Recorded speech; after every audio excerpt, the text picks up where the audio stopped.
Hello, I'm Scott Soshnick. And I'm Eben Novy-Williams, and this is the PGA Says No to Endeavor sports business podcast, the Sporticast.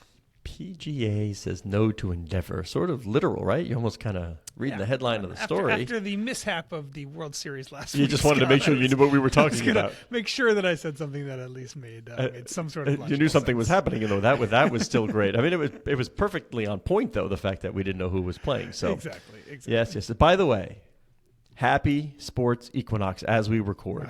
Yep. But that almost sounded like you've seen it too much on Twitter and don't care. Yeah, I agree. I agree with you. That's why I thought I'd bring it up to see if I could elicit the response that I was hoping to get. Yeah. And not to offend certain people, I'm not going to embarrass, but I'm going to bring up. I'm never using Big Four again. How's that? All right. Okay. Wow. This is a statement, a declaration from Scott. I will forget and I'll say Big Four in the future, but I don't want to use Big Four anymore because if you don't know what Sports Equinox is, this is the only day in 2023, by the way, that you'll have the NFL. You've got just Thursday or Monday Night Football, Yep. NBA regular games, NHL regular games. You have the playoffs, the World Series in baseball, and you've got 2 playoff games in MLS. Yep. The only day of the year in 2023 that you will have all those in action. And what are you going to watch? Which will you watch? Do you care? One's World Series, one's playoffs, and the other's just regular. What are you watching? Probably going to watch none. I may turn on some of the Monday Night Football game, maybe. Yeah. What is it? It's Lions Raiders, I think. I don't know. You know what? As you know, I drove a long drive home from the hockey tournament in Dedham, Massachusetts over the weekend. In the rain yesterday, just a crappy ride home, and everybody went to sleep early. They were tired, so all right, let me see what the football game is. And I don't look ahead. And it was the Bears and the Chargers. Yikes. And No it was bueno. 27-0. And it was a blowout right away. Yeah, when I got to it, it was 30-7 or whatever it was. And I was like, okay, there's on to something else. Luckily, I had the Heritage Classic to keep me company for the rest of the night, which wasn't all that exciting either. It was also not that exciting, but I did like the uniforms. One of the things I do like I about love the these pants. NHL Love the Oilers pants. The Oilers pants and the gloves. mic'd up Evander Kane was great. Did you hear the Evander Kane? I did, yeah. Who's going to do what? Who's going to do anything about Who's going to do anything about it? Yeah, I loved it. That was some good stuff. I've always contended in youth hockey, NHL, whatever, that miking up in that sport is going to be better than anything else. Yeah. There is so much talking going on the ice and the bench and the referees. But even when my son plays, we're finished, I'm like, what were you saying to, he's laughing. I'm like, what were you saying to the referee in between periods? What's going on there? And we were just, great stuff. That is how fans want to watch the game these days. Bring me closer. I want to be closer. And hearing what's going on brings me closer. I imagine there's some heavy editing that goes into the clips that they choose to show you, the fan, as opposed to what they are getting in the raw form. Big delay when they get that stuff. Yeah, when I worked at WFA, there was a huge, the delay button. Always had to work on the delay button, and then the silence button. But for sure. Anyway, so your lead was what? You said PGA says no to Endeavor. Your scoop. As we all know, that the PGA and the LIV merger were a little rocky. Other people inserting themselves into the process to see if they can invest in the PGA.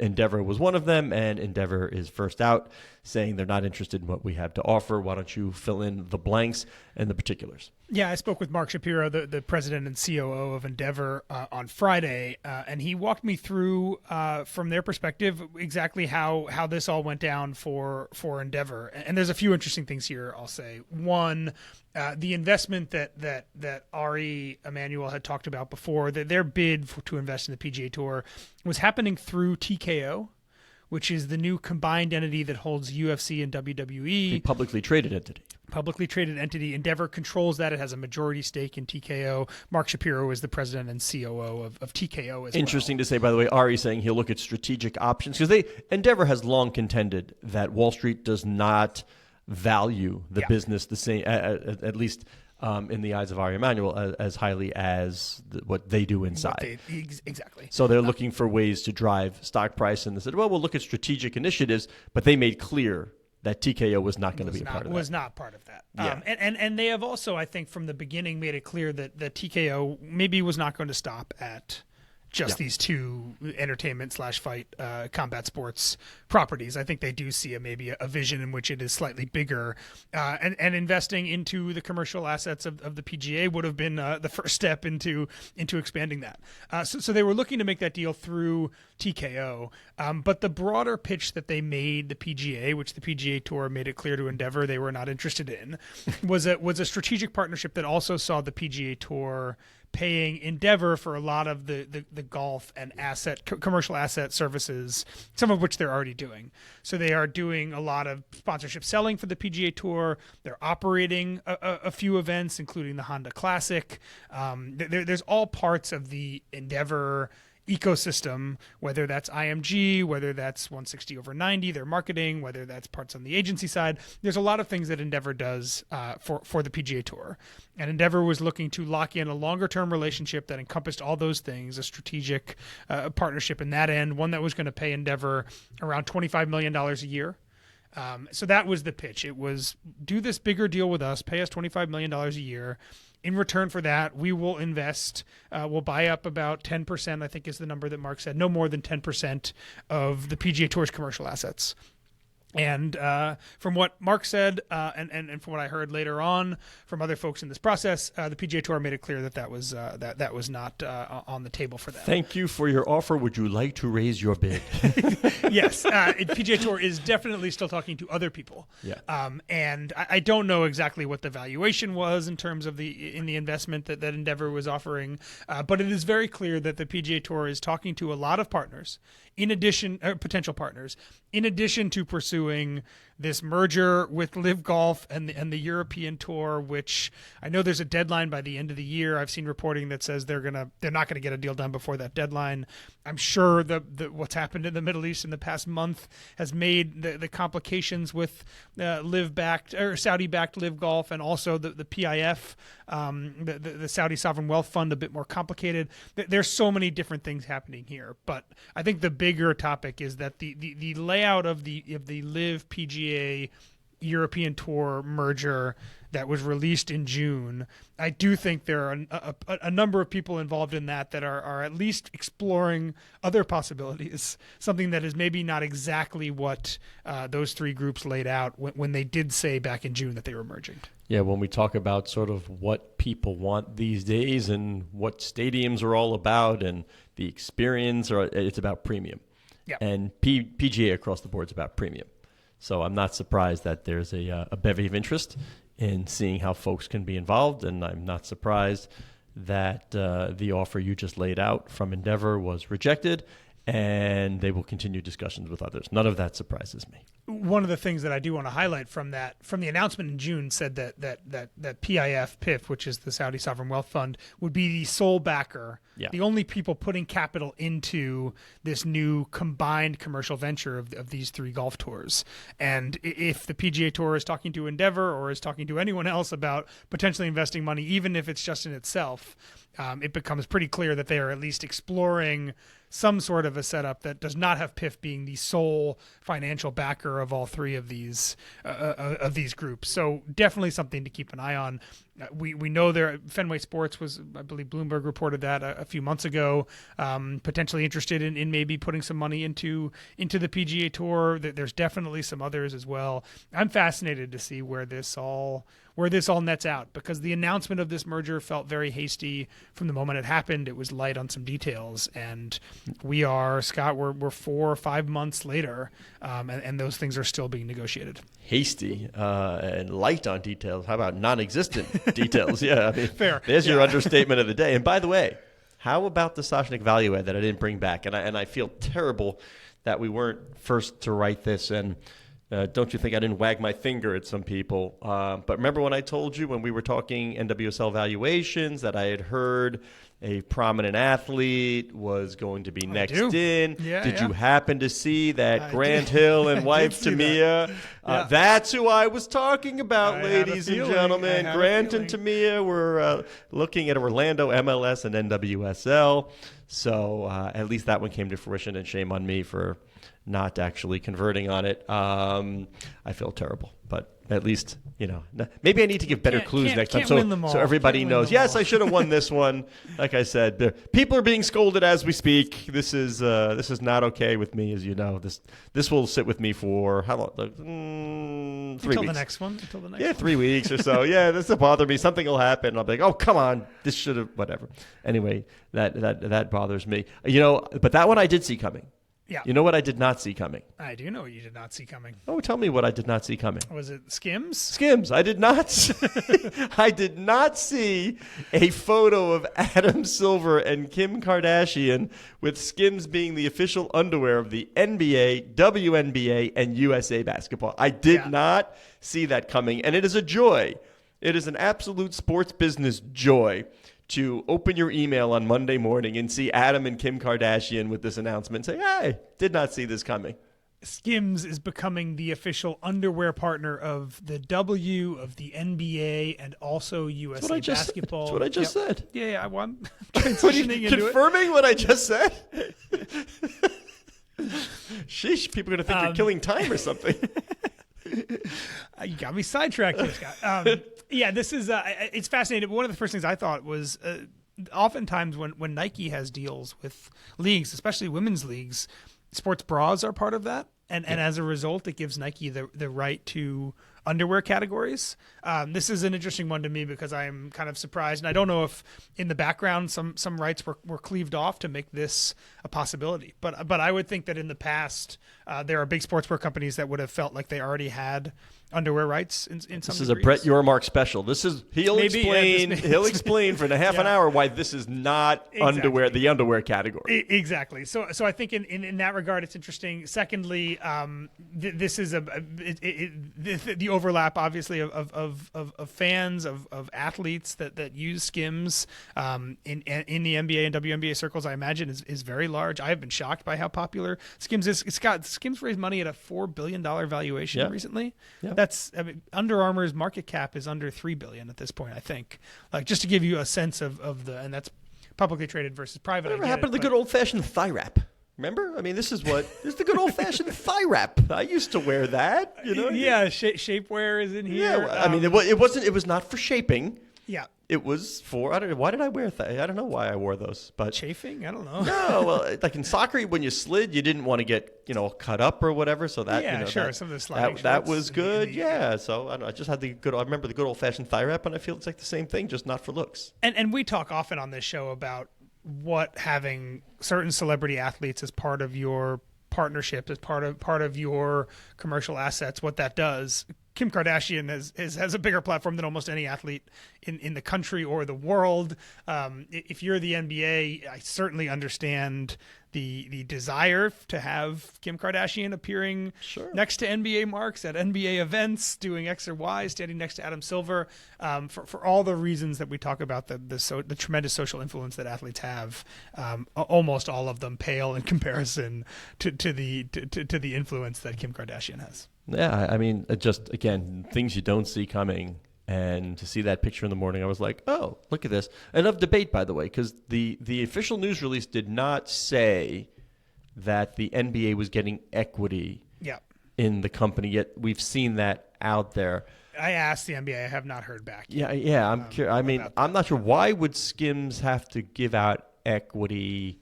I know it's the NBA and you like the partnership, but I'm not sure. Like, we talk about there are upstart companies that will gladly give out equity to have the NFL, the NBA involved.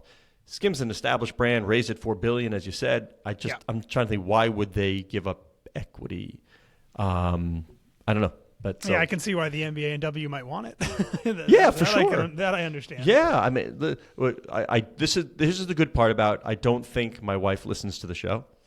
So I think, I can say then, I think I've seen a skim or two around the house. I'm sure you do. I think they're in most houses. I think. So I can say, I can guess that they've been around the house, but she will not hear me saying this. So anyway, big wink for Skims. How about Morgan Stanley and its estimate on YouTube and Sunday Ticket? This one, another thing, I didn't think they were making money, but the numbers here, and of course in the bigger sort of, alphabet Google world, it's like whatever. But according to Morgan Stanley, like this year, YouTube will lose $1.3 billion on the Sunday ticket deal. Morgan Stanley says they're in line to lose almost $9 billion between now and 2029. I don't want to take all the numbers in the story, but I'll take one more and let you take it from there. They have 1.5 million subscribers at ballpark price $349 to $490. That's $570 million in revenue this season. Yeah. Do the math with what you're paying. That's some serious losses for anybody. It's a loss leader, right? It's going to have to be, and I would believe that Google, which owns YouTube, understood that was going to be the case, at least at the beginning.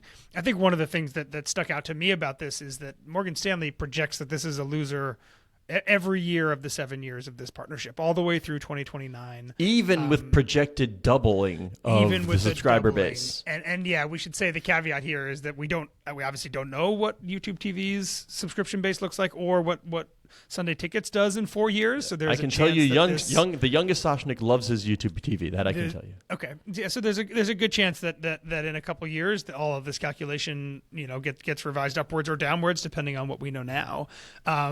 In the grand scheme, Google's doing fine, right? It's going to make $300 billion this year or something like that in revenue or in profit. Sorry, in total revenue, $300 billion. Yeah, this is a blip on the radar.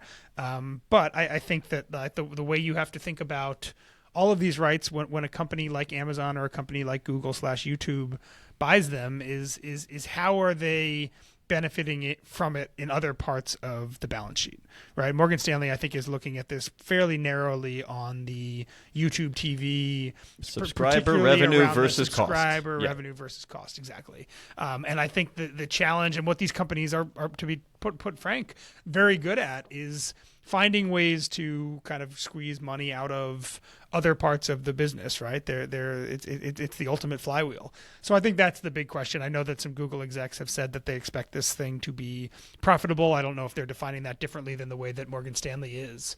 But yeah, I really hope they're defining profitable the same way. If not, our accounting discussion. Well, again, I think it's a question of is that profitable in terms of subscribers versus cost, or is that profitable of all the different ancillary ways in which having these rights is driving money to Google or to YouTube, and then thinking about profitability that way.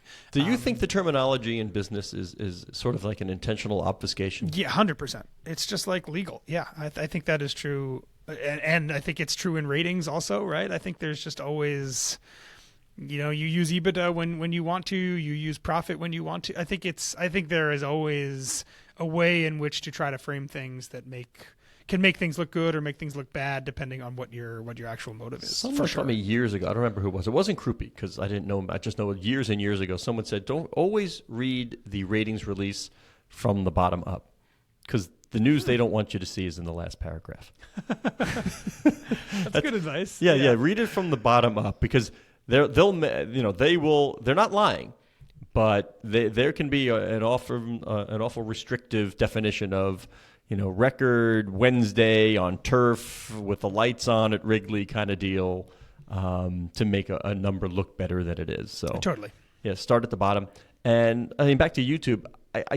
I'm still struggling. I don't know what really the world would look like, although we're going back to the canary in the coal mine of Amazon and Thursday Night Football, where certainly the eyeballs are streaming. Are we going to see a full-fledged takeover of streaming in the next decade? That's the question. Like how the NBA will have a carve-out, an exclusive streaming carve-out, but how fast, what's the acceleration? You've got companies giving out little antennas or teams giving out little antennas. The Suns. The Suns to watch. How fast will the adoption go full-fledged streaming? What will the ESPN future be like? Who are they going to partner with for distribution? Yeah. These are all things we don't know, but it's a race to find out. It's funny that you mentioned reading the releases from the bottom up. If you read Anthony Krupi's story on YouTube from the bottom up, I don't know if you read the last line, but it's also fascinating. Comcast said last week that Amazon's weekly NFL games account for 25% of the operator's broadband traffic on Thursday nights in the fall. How about me reading it and knowing what you're talking about? That is crazy. That's insane. And if you think about that in the context of the fight that Comcast just had with ESPN, right, about how much it wanted the fees that were being passed along to consumers, and how Comcast is also, as a broadband provider, seeing its future not as much in cable but in internet providing, right? As long as they are the pipe to your house, they are happy. 100%. And the fact that 25% of their Thursday night broadband traffic in the fall is for people streaming NFL games, I think shows that in some ways some of that future is already in real scale and real volume hitting companies like Comcast already. All right, obviously Amazon, we talk about those other ways of monetization. Amazon can hit me with e-com better than almost anybody else, or Fanatics, Yeah. Please help me and tell me, what is Google doing besides advertising? Where do those other, you said how else can they look at it at other parts of the company? How else is Google going to monetize showing this? Yeah, it's a good question. I mean, Google obviously has a wide portfolio also, even if it is just in terms of affiliate fees or driving traffic to different places. I could see, I mean, Google's the advertising is the big bulk of what they're getting. But a lot of that it's not advertising on streaming games, right? It's advertising that they get through click-throughs when you Google search for something. So if Google can use, and I have not watched Sunday Ticket, or I don't think I've ever used YouTube TV. You've never used YouTube TV? I've done something in streaming world that you have not done? I don't know. I've got a Fire Stick at home, and that's how I do most of my media consumption. But if Google can do, or YouTube can do an effective job of integrating the ways in which it collects affiliate fees from during those broadcasts, I could see there being a lot of other ways in which having Sunday Ticket is driving traffic to other parts of Google's empire that also make it money when people click on things, when people choose to buy things, when people search for things. That would be one. I mean, again, there's, depending on how you buy and get your jerseys, for example, right? Depending on how you search, what you click on, I do think there's a decent chance that Google is sharing in a tiny bit of revenue from some of those purchases you're making just by virtue of what you did to get to that site. So again, these are things that I would love to hear from someone who is closer to the whole Google empire about. But yeah, I could see a world in which there are ways that are not included in this Morgan Stanley research that do highlight many of the different ways that Google can make money off of having NFL games. There are occasional times, as listeners of the show know, where you're saying really smart things, but you said something early on and my mind drifts. So I don't know what you just said, but I'm going to bring up my... It was brilliant. Yeah, I'm sure it was, but I'm going to bring up my own little thing, because you said the word empire, and I don't know what you were talking about when you said empire. Okay. But I don't know why. It brought to me empire, and then I got to thinking about Harris Blitzer Sports and Entertainment, because Eric Jackson just wrote sort of a really good opus on the first 100 days of Josh Harris's takeover of the Commanders, right? And you sort of got a glimpse into the strategy of this integration of all the properties there. And we know they're global, whether it's inside HBSE or outside, it's still Josh related and Bolt related for David Blitzer. So if I'm looking at HBSE, and there's big components of football team, like let's not brush off what it means to have an NFL team in the nation's capital, right? Yeah. When you're talking to sponsors and partners and everybody else, you're selling the NFL, and now you can also sell the NBA and the NHL, and you've got a new building. And when Taylor Swift goes to Washington, D.C., she's going to want to play the new building, and they have all that in place. So rate the empire, if you will, for now, right? Because I'm looking rate my at sports empire. Yeah, platform company sports empire. You've got HBSE, and we'll talk to the predominant ones right now. You've got HBSE. You've got Kroenke. Yeah. You've got Fenway. You've got Haslam. Are we putting Todd Bowley in here with sort of the acquisition, what he possesses? Yeah. It's all right. So rate this. We have Monumental. Monumental. I'm sorry. Yeah. Can we do these? Can we do the Twitter poll? You want to do this? Can you do this for me and rate the empire? What are we rating on? What are we evaluating on? Just sort of at the end of the day, I would say scale, influence. Yeah. At the end of the day, because let's say Fenway, we know, wants an NBA team in Las Vegas. Yeah. Okay, that would be pretty big and influential, right? But it won't be the building, because that Maybe they'd be a part owner, but we know Tim Leiweke is looking to do that building.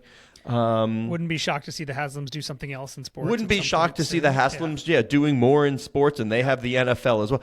I mean, is the simple nature of having the NFL team, do you go to the top? It has to be. Yeah. Really? I think if you don't have an NFL HBSC, team, Josh, whatever, over Fenway right now. And over Monumental, I think it has to. Yeah, because Kroenke's got the football team, Haslam's got the football team. Yeah, all right, see now this is a HBSC / Harris / Blitzer has football as well. Yeah. This is the fun stuff we do in the office that just makes its way to the podcast. Like this is the thing we will talk about for an hour now. Yeah, debating what's available, what might be available, what's the target, what might they go after. And look, if Fenway wanted to say the long-term tale of European soccer and Liverpool outstrips the NFL, like I think that's a totally great argument too, right? Well, then you want to be Kroenke because you've got both. 100%, yeah. And Josh has both too. Palace. Yeah, I think I would argue that Palace is in a very different realm of European soccer than Liverpool. I get it. Yeah. They're walking alone. Nice. Thank you. Yes, I think to me, if you're looking certainly at valuation standpoint, I think the Kroenke world and the Fenway I think that you're going to see Kroenke as the highest just because he has a foot in both of these two mega leagues. But the debate about and the real estate in LA. Really, $5 billion stadium doesn't hurt either. Yeah. But I do think we are increasingly seeing, you and I have talked about this before, that the super owner, right? It seems like more and more when big sports assets are up for sale, the people who are in the mix looking to buy them are increasingly people that have huge sports assets already. There's a big flywheel there. The people who are invested in this industry are very bullish on it as a result. I think there's a lot of reasons, but we're entering this era, I think, of the super owner where more and more of these new buyers, new quote unquote, are going to be people who are also old buyers in other parts of professional sports. 1 for 1, and you have to give me an answer. Which would you rather have? Brand new stadium in Washington, D.C., and my guess is it's going to be the RFK site, or that beautiful stadium, SoFi, in L.A. I'll do it for you, too. I think I would rather L.A. Going LA. Yeah, okay. The fact that the NFL's West Coast offices are literally on the premises of that venue, and so many, the Olympics are going to be there. They're hosting college football playoff. There's so much. I think LA is a better city. Maybe not the World Cup final. Yeah, okay. Maybe not the World Cup final, but I think LA is a better city for hosting major events than DC is. So I think that's my answer. But yeah, I'm sure that whatever it is that the Harris Group eventually gets done or wants to get done there is going to be a cash register as well. And I shouldn't say this because I don't want the idea to go out there, but I don't care if we get beat, shame on us.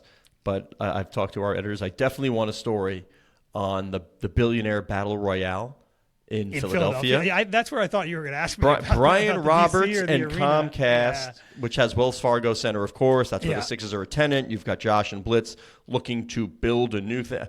I mean, it's just like this open lobbying. It's just head to head, this billionaire real estate battle in Philadelphia, which I find to be a fascinating story. And we haven't written it yet. Shame on us. So we're going to get that done. But that's a battle of the Titans right there. This is good stuff. Just within the Harris sports world, to have two huge stadium/arena projects that are they going to get done? Where are they going to happen? What is the legal and political goodwill or hurdles that you need to clear or achieve to get them done? To have to be doing those simultaneously is challenge enough, let alone running 4 or 5 other sports teams and everything else that they're doing. Hey, if you're going to justify the $6 billion purchase price of the Commanders, you got to get the new stadium. You've got to ratchet up your margins and bring in all these big level partners across your platform. So. Yep. Got to do it. All right, close the show, my friend. Exactly. All right. He is Scott Soshnick on Twitter at Soshnick. I am Eben Novy-Williams on Twitter at Novy_Williams. Sporticast is produced by Aaron Greenewald. Thank you to Aaron. Sportico's digital media editor, Cora Veltman, would like you to know that you can follow the show at Sporticast, which is the hub of the Sportico Media Network.